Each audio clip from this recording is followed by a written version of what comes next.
Hello students, कैसे हैं आप सब। आई होप आप सब अच्छे होंगे।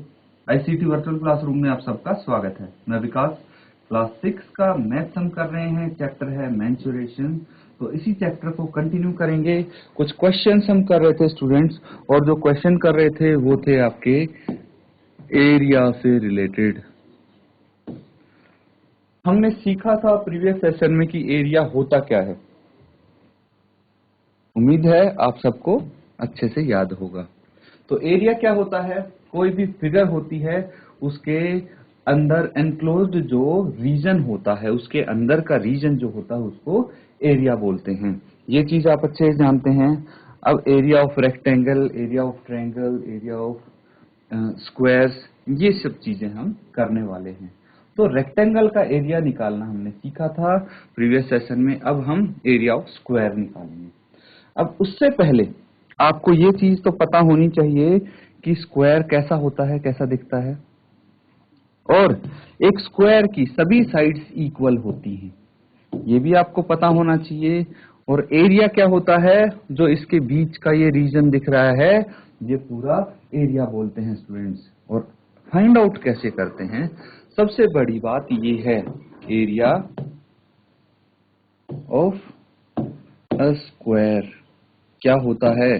एरिया ऑफ अ स्क्वायर ये होता है side into side, that is side square. Side को हिंदी में क्या बोलते हैं? भुजा। भुजा गुना भुजा, भुजा का वर्ग। तो यहाँ पे अगर इसकी साइड ए है तो ये हो जाएगा ए स्क्वायर, है ना। तो ये होता है एरिया ऑफ स्क्वायर।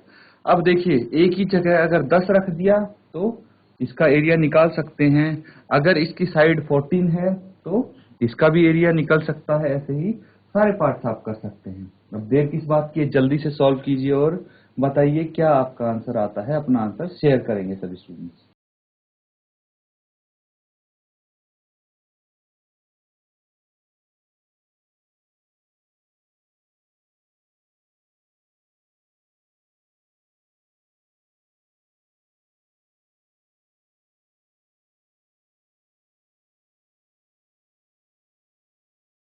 तो स्टूडेंट, जिसका आंसर आया है अपना आंसर आप बता दीजिए, और यहाँ पे देखेंगे कैसे आपको सॉल्व करना है ये क्वेश्चन।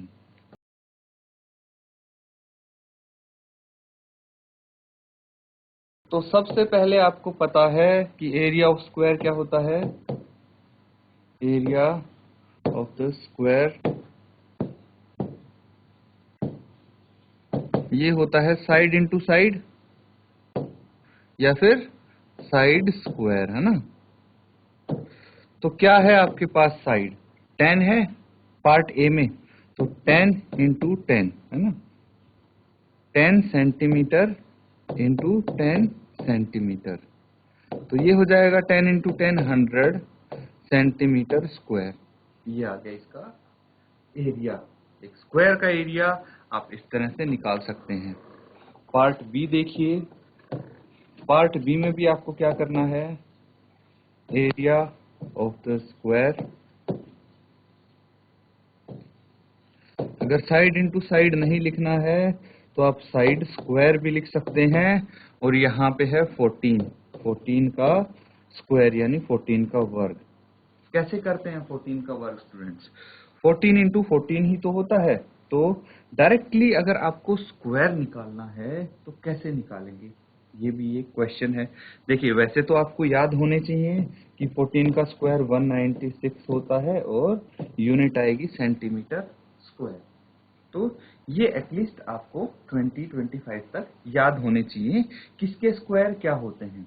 फिर भी अगर उससे बड़ा नंबर आता है तो भी आप इसका स्क्वायर कैसे निकाल सकते हैं, ये भी एक बार ट्रिक है जो हम डिस्कस करेंगे। पहले इसको नोट डाउन कीजिए, और जो पार्ट सी है ये आप होमवर्क में करेंगे। जल्दी से नोट डाउन कीजिए।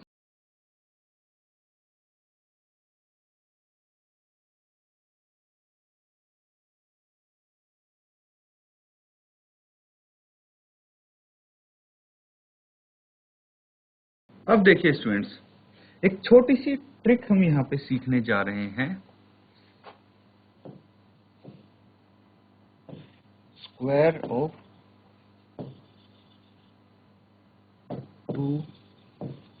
Digit numbers. ध्यान से देखना, काफी काम आने वाली है आपके ये ट्रिक। कोई भी 2 डिजिट नंबर ले लीजिए। सबसे पहले हम यही लेते हैं जो हमने अभी जिसका स्क्वायर किया था, स्क्वायर यानी वर्ग, ठीक है। तो इसका वर्ग करना है, आपको पता है मतलब क्या होता है इसका 14 इंटू 14। या तो आप इसको इस तरह से मल्टीप्लाई कर लो, ठीक है। अगर नहीं पता, नहीं स्क्वायर याद, तो ऐसे ही करेंगे। 4 इंटू 4 16, 1 कैरी, 4 इंटू 1 4 प्लस 1 5, फिर इंटू एंड ये 1 4, ये आ गया 6 9 1, तो 196 समय लगेगा इसमें, ठीक है। और इसी की जगह आप यहां पे क्या कर सकते हैं, बहुत ही सिंपल सी ट्रिक मैं आपको बताऊंगा। देखिए यहाँ पे 2 डिजिट्स हैं, एक तो है वंस एंड एक है टेंस। प्लेस वैल्यू पता है आपको, बस वही लिखा है, इकाई और दहाई की डिजिट है। तो जो इकाई की डिजिट है सबसे पहले उसका कर देंगे स्क्वायर। क्या कर देंगे, अकेले इसका स्क्वायर कर देंगे हम। क्या आ जाएगा स्क्वायर करने के बाद, ये आ जाएगा 16, है ना। 16 आ जाएगा, तो 16 से हमने पिक किया 6, 16 से 6 उठा लिया हमने, और जो ये 1 है ये चला गया हासिल अगले वाले नंबर पे, आ गया। अब एक डिजिट तो हमारे पास आ गया। उसके बाद क्या करना है दूसरे स्टेप में, ये हो गया स्टूडेंट्स आपका पहला स्टेप। अब दूसरा स्टेप करेंगे। दूसरे स्टेप में जितने भी आपको नंबर्स दिख रहे हैं सबको मल्टीप्लाई कर दो आपस में। 1 को 4 से मल्टीप्लाई किया, कितना आ जाएगा, 1 इंटू 4 4, और फिर उसको 2 से मल्टीप्लाई कर दिया, तो 4 इंटू 2 हो गया 8, कितना हो गया 8 हो गया, ठीक है स्टूडेंट्स। तो इस तरह से हम इनको क्या करेंगे, मल्टीप्लाई कर देंगे। और स्टूडेंट्स अब क्या करना है आपको, अब इसका यहां से एक कैरी आया था, कितना आया था कैरी, 1 कैरी आया था स्टूडेंट्स। तो देखिए 1 इंटू 4 हो गया 8, 1 इंटू 4 4, 4 इंटू 2 8, 8 आ गया। अब उसमें एक ये कैरी भी तो था, ये भी ऐड करके कितना आ जाएगा 9। तो जो सेकंड स्टेप है उसमें हमारे पास दूसरी डिजिट आ गई। अगर जैसे 9 से बड़ा होता, 10 होता, 15 होता, 20 होता, तो यहां से भी क्या होता, एक कैरी चली जाती अगले नंबर पे। उसके बाद सेकंड स्टेप पता लग गया आपको क्या करना है भाई, इन सबको मल्टीप्लाई करके जो यहां से हासिल थी उसको जोड़ देंगे, 1 इंटू 4 इंटू 2 है, और इसमें हम ऐड कर देंगे जो हासिल थी यहां से वो, ये आ जाएगा आपका दूसरा नंबर। अब है तीसरा स्टेप, तो अब बच गया 10th डिजिट, ठीक है। थर्ड स्टेप में क्या करना है, जो ये 10th डिजिट है इसका स्क्वायर कर देना है। तो यहाँ पे 1 है, इसका स्क्वायर कितना आ जाएगा, 1 का स्क्वायर तो 1 ही होता है, तो आ गया आपका 196। ये इतना स्लो मैंने इसलिए समझाया ताकि आप समझ जाएं पहले अच्छे से कि क्या होता है इसका तरीका, इसका।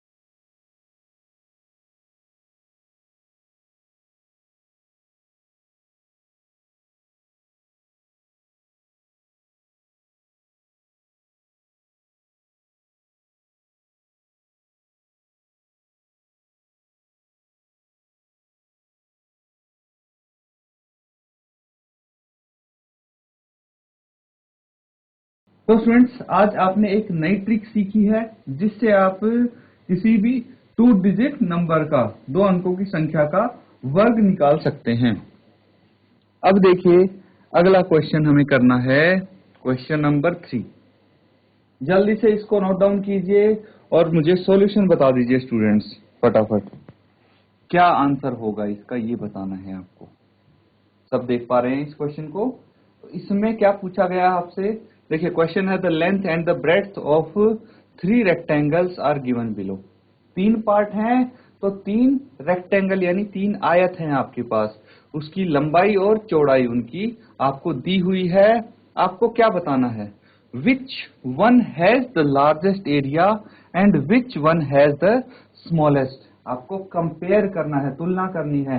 तो सबसे पहले आप तीनों के एरिया निकालेंगे, जो तीन रेक्टेंगल हैं तीनों के एरिया निकालेंगे, फिर देखेंगे सबसे ज्यादा एरिया किसका है और सबसे कम एरिया किसका है। जल्दी से शुरू हो जाइए और फटाफट आंसर बताएंगे। जैसे ही आपका आंसर आता है हैंड रेज कर देंगे स्टूडेंट्स आप।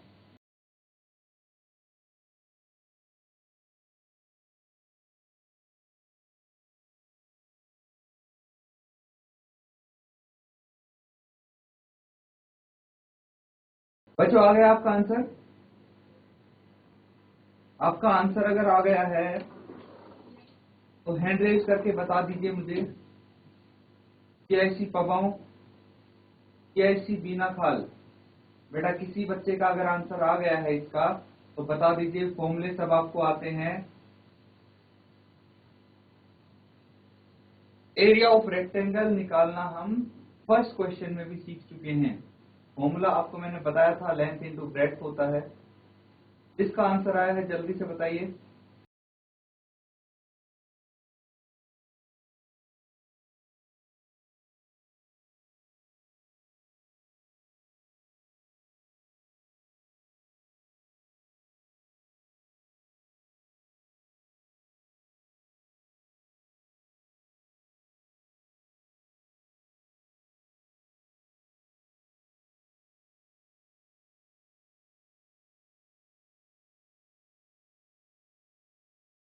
चलिए अब इसको सॉल्व करते हैं।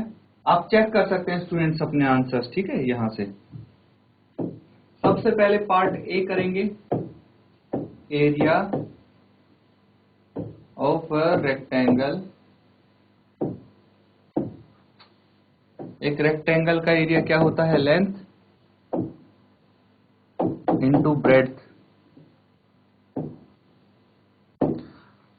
अब लेंथ क्या है, लेंथ फर्स्ट पार्ट में, पार्ट ए में है 9 मीटर एंड ब्रेड्थ क्या है 6 मीटर है। मल्टीप्लाई कर दीजिए। 9 इंटू 6 कितना होता है, 9 गुना 6 54 होता है और मीटर स्क्वायर आ जाएगा, ये 54 मीटर स्क्वायर है। इसी तरह पार्ट बी करेंगे।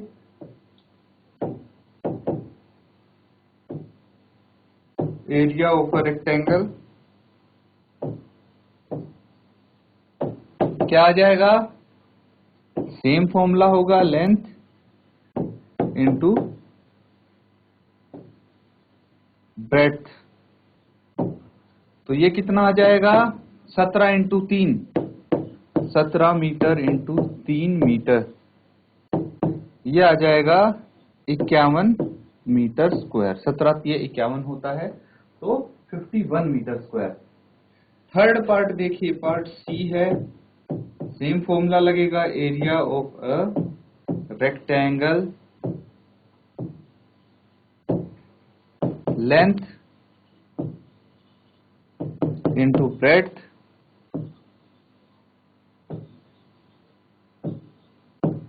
और कितनी हो जाएगी, लेंथ यहाँ पे कितनी है 4 मीटर है और ब्रेड्थ कितनी है 14 मीटर है। 14 इंटू 4 कितना होता है, अब टेबल आना बहुत जरूरी है स्टूडेंट्स। 14 चौके 56 होता है, 56 मीटर स्क्वायर। अब देखिए जो पहला पार्ट है, पहला रेक्टेंगल है, उसका एरिया 54 मीटर स्क्वायर, दूसरे का एरिया 51 मीटर स्क्वायर और तीसरे का 56 मीटर स्क्वायर।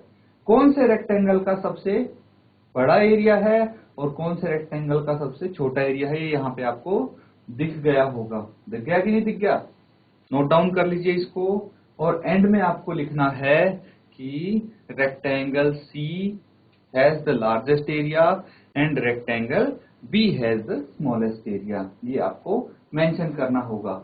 जल्दी से नोट डाउन कीजिए इसको।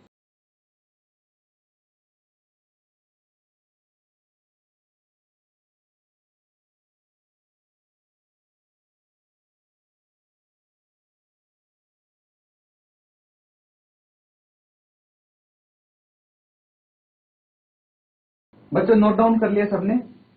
अगर आपने नोट डाउन कर लिया है तो हैंड रेज कीजिए अपने। अगर सबने लिख लिया है शाबाश। जैसी ख्यालू खेत, सिर्फ एक ही बच्चे ने नोट डाउन किया है क्या? बाकी आपने नहीं किया बेटा? जी ऐसी ख्यालू खेत। चलिए बाकी बच्चे भी नोट डाउन कीजिए जल्दी से, और नोट डाउन करते ही अपना हैंड रेज कर दीजिए ताकि मुझे पता लग जाए कि आपने लिख लिया है। शाबाश, वेरी गुड वेरी गुड। दो बच्चों ने नोट डाउन किया है अभी तक, बाकी भी करिए जल्दी से। जीआईसी बीना खाल, बेटा आप भी जल्दी से नोट डाउन कर लीजिए। एक ही बच्चे ने किया है क्या वहां से भी? दो तीन चार और बच्चे, शाबाश, वेरी गुड। मैं चाहता हूं सबके सब का नोट डाउन हो जाए, अच्छी बात है। ठीक है बेटा, अपने हैंड्स नीचे कर लीजिए अब। और अब हम नेक्स्ट क्वेश्चन करेंगे। किसी बच्चे का अगर छूट भी गया हो तो अपने साथ वाले का आप देख के नोट डाउन कर सकते हो। अभी तक मैक्सिमम बच्चों ने नोट डाउन कर लिया होगा। तो स्टूडेंट्स यहाँ पे देखिए आपको क्या लिखना है वो मैं बता देता हूँ। फाइनली आपको आंसर क्या लिखना है। देखिए पार्ट ए है, इसका कितना है? 54 मीटर स्क्वायर। इसका है 51 मीटर स्क्वायर, और ये है 56 मीटर स्क्वायर। सबका एरिया पता लग गया। फाइनल आंसर क्या लिखना है आपको, ये भी तो पता होना चाहिए। तो इसको मैं इरेज कर देता हूं, और अल्टीमेटली आपसे पूछा क्या गया, which one has the largest area. तो आप लिखेंगे rectangle C has the largest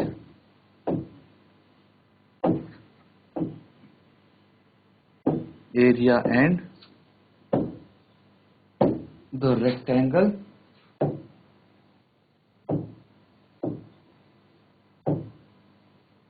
सबसे छोटा एरिया किसका है? 51 सबसे छोटा है, तो rectangle B has the smallest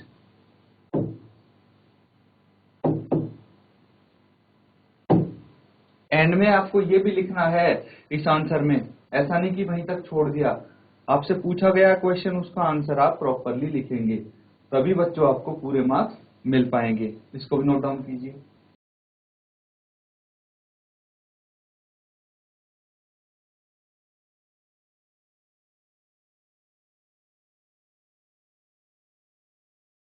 चलिए वेरी गुड बच्चों, नोट डाउन कर लिया सबने। मैं देख पा रहा हूं आपके हैंड रेज, शाबाश, नीचे कर लीजिए। बहुत अच्छे, वेरी गुड। तो चलिए एक क्वेश्चन और देखते हैं हम, ठीक है? और ये आपको होमवर्क के लिए दूंगा मैं क्वेश्चन, ध्यान से देखेंगे सभी बच्चे। बहुत ही इंटरेस्टिंग और अच्छा क्वेश्चन होने वाला है ये, बस समझने की जरूरत है आपको। ये आप घर पे करके लाएंगे। क्वेश्चन मैं आपको समझा देता हूं।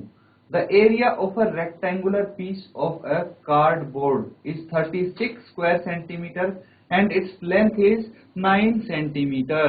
What is the width of the cardboard? तो स्टूडेंट्स क्या क्वेश्चन दिया है समझिए ध्यान से।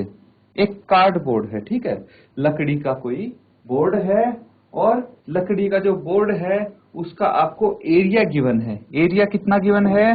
36 स्क्वायर सेंटीमीटर, या फिर 36 सेंटीमीटर स्क्वायर आप इसको लिख सकते हैं। एरिया समझ गए? जो इसके अंदर का जो रीजन होता है वो गिवन है आपको 36 स्क्वायर सेंटीमीटर। अब आपको लेंथ दी गई है। लेंथ ये होती है, कितनी दी गई है? 9 सेंटीमीटर। ब्रेड्थ आपको बतानी है, ये फाइंड आउट करनी है स्टूडेंट्स आपको। लंबाई दी है, चौड़ाई बतानी है, ठीक है? तो क्या क्या दिया है? देखिए तीन चीज होती हैं। एरिया निकालने का फॉर्मूला क्या होता है? एरिया ऑफ अ रेक्टेंगल, ये होता है लेंथ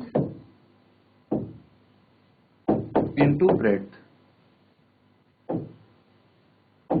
अब ये तीन चीज हैं, एक तो एरिया है, एक लेंथ है, एक ब्रेड्थ है। तीन में से अगर दो चीज भी आपको दी होंगी, तीसरी आप निकाल लेंगे इजीली। तो यहाँ पे तो दो चीज दी गई है, एक तो लेंथ दी है, एक एरिया दिया है। तो ये तो आप आराम से फाइंड आउट कर लेंगे स्टूडेंट्स। कर लेंगे कि नहीं कर लेंगे? बिल्कुल कर सकते हैं। नोट डाउन करिए इसको, और ये आप होमवर्क में करके लाएंगे, आपका होमवर्क होगा, ठीक है? जल्दी से नोट डाउन करो इसको।